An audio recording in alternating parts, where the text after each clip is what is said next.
وعلیکم ورحمۃ اللہ وبرکاتہ۔ آج کی اردو سٹوری اس سے زیادہ بوجھ نہیں اٹھا پاؤں گی۔ ایک قصبہ تھا، وہاں کے لوگوں نے بہت بڑے جلسے کا انتظام کیا اور بہت ہی بڑے عالم صاحب کو وعظ کے لیے بلایا۔ جس دن جلسہ تھا دور دور سے لوگ وعظ سننے کے لیے آ رہے تھے۔ لوگوں نے ایک بوڑھی عورت سے کہا، امی جلسہ ہو رہا ہے، مولوی صاحب بیان کریں گے، آپ وعظ سننے چلو گی؟ بڑھیا نے کہا، ہاں چلوں گی۔ چنانچہ وہ بڑھیا بھی لوگوں کے ساتھ چل پڑی اور کنارے جا کر بیٹھ گئی۔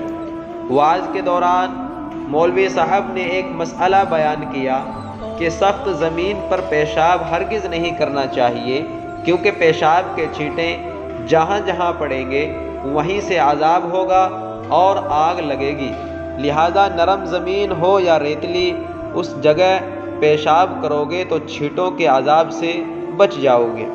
پوری تقریر میں بڑھیا کو یہی ایک بات سمجھ میں آئی تو اس بڑھیا نے عذاب سے بچنے کے لیے یہ ترکیب نکالی کہ جب کہیں باہر جانا ہوتا تو 5 کلو ریت اور بالو کا پوٹلا باندھ کر ساتھ میں لے لیتی۔ جب پیشاب کرنے کی حاجت ہوتی تو اس پوٹلے میں سے تھوڑی سی ریت نکال کر زمین پر رکھتی اور پھر بڑے احتیاط سے اس ریت پر پیشاب کرتی تاکہ چھینٹ اڑ کر پیروں پر نہ پڑے۔ اسی طرح بڑھیا کو 1 سال گزر گیا اور 5 کلو ریت کا پوٹلا ڈھوتے ڈھوتے اس کے ناک میں دم ہو گیا۔ دوسرے سال لوگوں نے پھر جلسے کا اہتمام کیا اور دور دور سے لوگ آنے لگے۔ اتفاق سے پھر بڑھیا سے کسی نے پوچھا، امی چلو گی وعظ سننے؟ جو اگلے سال مولوی صاحب آئے تھے وہی پھر آئے ہیں۔ تو بڑھیا نے کہا، گئے سال وعظ سنی تھی، یعنی پچھلے سال وعظ سنی تھی تو 5 کلو ریت کا پوٹلا سر پر آ گیا، اب اس سے زیادہ وزن مجھ سے نہیں اٹھ پائے گا۔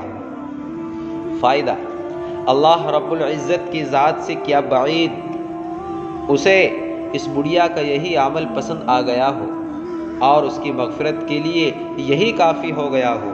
جو لوگ وعظ و نصیحت کی مجلسوں میں شریک ہوتے ہیں اور دین کی باتیں سنتے ہیں، کاش کہ سب میں عمل کا یہی جذبہ پیدا ہو جاتا۔